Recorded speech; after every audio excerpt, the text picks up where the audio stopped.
बिस्मिल्लाहिर्रहमानिर्रहीम।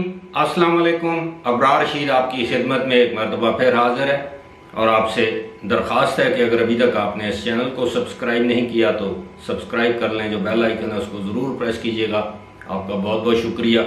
इससे पहले वाली एक वीडियो में मैंने मुख्तसरन जिक्र किया था कि आज इमरान खान को एक मरतबा फिर एक बहुत बड़े केस में ज़मानत कबल गिरफ्तारी मिल चुकी है। एक और मुकदमे की बात आपके साथ की जाएगी। वो मुकदमा है राना सनाउल्लाह जो वफाकी वजीर दाखिला हैं उनके खिलाफ, जो कि पंजाब हुकूमत की anti establishment anti corruption establishment, आजकल इस्टेब्लिशमेंट का जिक्र इतना होता है कि एंटी करप्शन इस्टेब्लिशमेंट को भी अब एंटी इस्टेब्लिशमेंट हम लोग कह देते हैं। बहरहाल उसके लिए माजरत अगर दोबारा भी मुंह से निकल जाए तो पेश की माजरत। बहरहाल वो जो इंसदाद बदउनवानी वाला जो महकमा है उसकी जानिब से राना सनाउल्लाह के खिलाफ एक मुकदमा बनाया गया। उस मुकदमे में उनको तलब किया गया। उसके बाद उनका वारंट नाकाबिल ज़मानत वारंट हासिल किया गया। गिरफ्तार तो वो नहीं हुए। चंद रोज़ पहले उनकी ज़मानत जो है वो अबूरी ज़मानत मंजूर कर ली गई थी। लेकिन आज बड़ा दिलचस्प मामला पेश आया जब अदालत यानी लाहौर हाई कोर्ट के रावलपिंडी बेंच में जब राना सनाउल्लाह बजाते खुद अपने वकील के हमरा पेश हुए। वहाँ पे जज साहब हैं, मुअज़्ज़ज़ जज साहब जनाब जस्टिस सदाकत अली खान, उन्होंने तलब किया हुआ था क्योंकि 2-3 रोज़ पहले उनको हिफाजती ज़मानत दी गई थी। अच्छा, राना सनाउल्लाह को हिफाजती ज़मानत वो 2-3 दिन की मिली है, जबकि आपको पता है कि हमारे एक लाडले साहब हैं उनको हिफाजती ज़मानतें भी 20-20 दिन 14-14 दिन की मिलती हैं। जबकि वो कोर्ट बिल्कुल मुतलका जिसे ट्रायल कोर्ट कहें या जिसमें मुकदमा होता है वो करीब ही होती है। खैर, राना सनाउल्लाह जब अदालत में पेश हुए तो उन्होंने कहा जी कि मैं हाजिर हूँ। इस मौके पर उन्होंने इस्तफसार किया कि जनाब ये जो एंटी करप्शन इस्टेब्लिशमेंट के जो डायरेक्टर जनरल हैं उनको आज अदालत ने तलब कर रखा था। राना सनाउल्लाह को भी तलब कर रखा था, उन्हें भी। वो पेश नहीं हुए। बादशाह हैं पंजाब की हुकूमत के, वो मुलाजिम हैं। हालांकि देखा जाए तो वो सरकार पाकिस्तान के मुलाजिम है, लेकिन वो पेश नहीं हुए।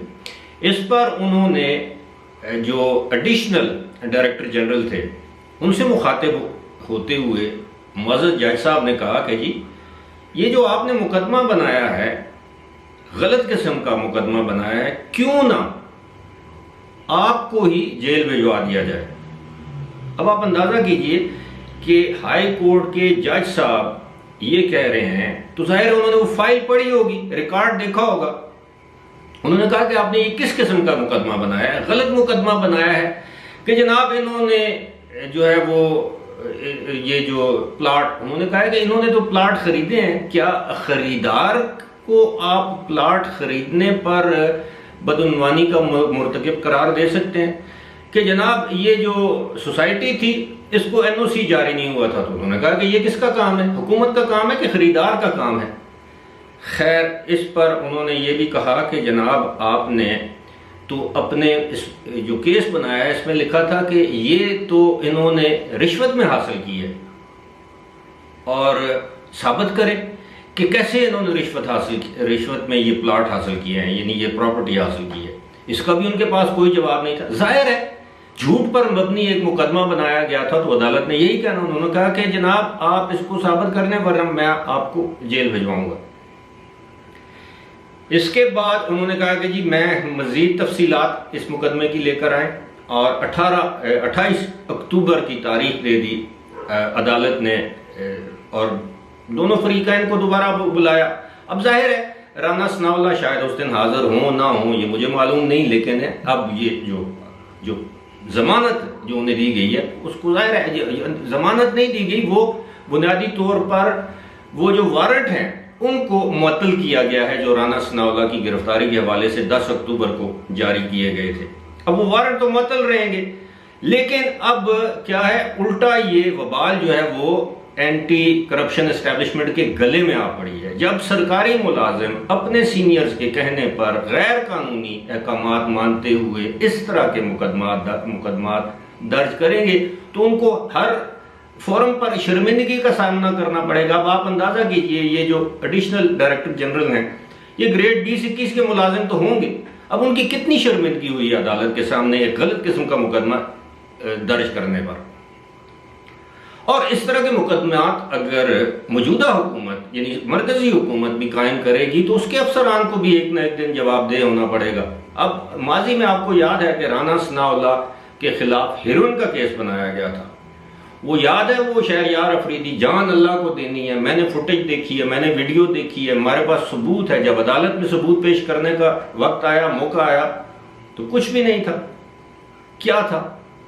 और जब सीसीटीवी फुटेज अदालत में दिखाई गई तो मुकदमा तो उधर ही खत्म हो गया।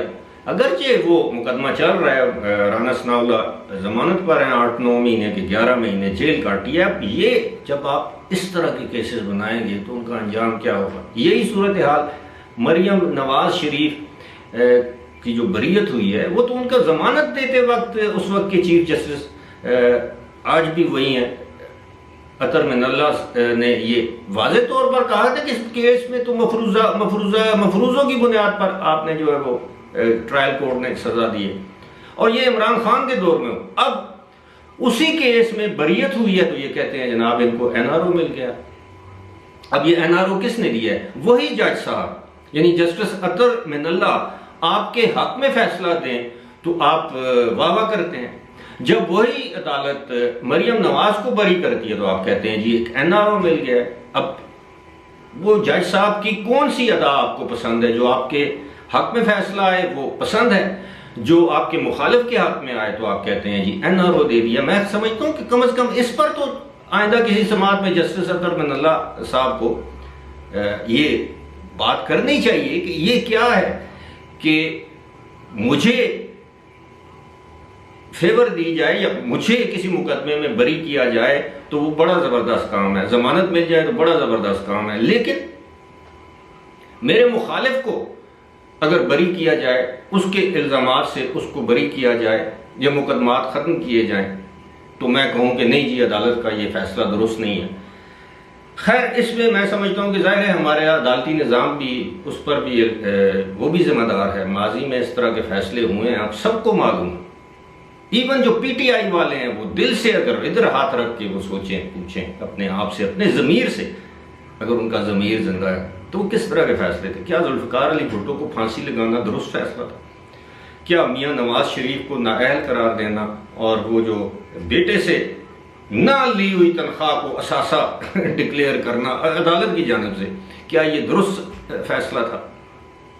और बेशुमार इस तरह के फैसले। लेकिन अब तारीख अपने आप को दोहरा रही है, अनडू हो रहे हैं, रिवर्स हो रहे हैं, लेकिन अब ये चीज़ इनको हजम नहीं हो पा रही।